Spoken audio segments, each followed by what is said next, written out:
नमस्कार दोस्तों, मेरा नाम दीपक शुक्ला है और हमारे चैनल अष्टावक्र गीता ज्ञान पर आपका स्वागत है।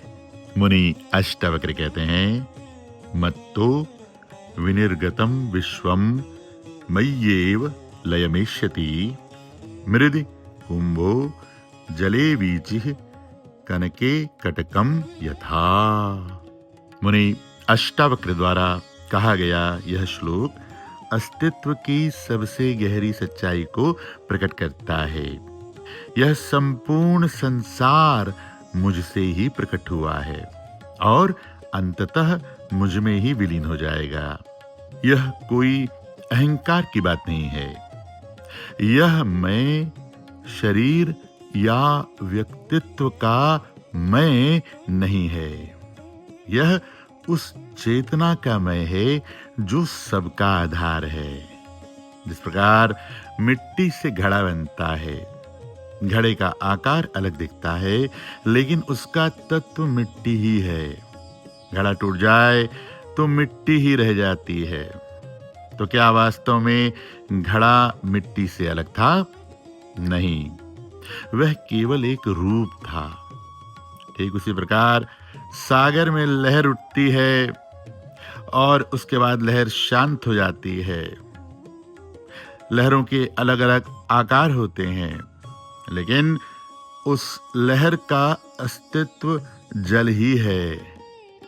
लहर समाप्त हो जाए तो जल ही बचता है। क्या लहर कभी जल से अलग थी? नहीं। उसी तरह सोने से कंगन बनता है। हम कहते हैं ये कंगन है, लेकिन क्या वह कंगन सोने से अलग है? इस श्लोक का संदेश बहुत सीधा है। यह संसार नाम और रूप का खेल है। मूल तत्व एक ही है, चेतना। हम रूपों में उलझ जाते हैं, नामों में उलझ जाते हैं, व्यक्तित्वों में उलझ जाते हैं और इसीलिए विभाजन का भ्रम पैदा हो जाता है। मैं अलग, तुम अलग, यह संसार अलग। लेकिन जब गहराई से देखते हैं तो सब एक ही तत्वों से बने हुए हैं। जैसे सपने में पूरा संसार दिखाई देता है, लोग, रास्ते, घटनाएं, लेकिन जागने पर समझ आ जाता है कि वह सब मन से ही निकला था और मन में ही विलीन हो गया। वैसे ही यह संसार भी चेतना में ही उठता है और चेतना में ही शांत हो जाता है। यह समझ केवल बौद्धिक नहीं होनी चाहिए। जब यह समझ अनुभव बन जाती है तो हमारा भय कम हो जाता है, हमारा तनाव कम हो जाता है।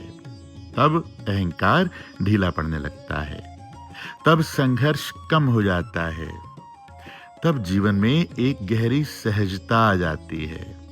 मुनि अष्टावक्र हमें सिखा रहे हैं, अपनी पहचान लहर से मत बनाओ, सागर से बनाओ।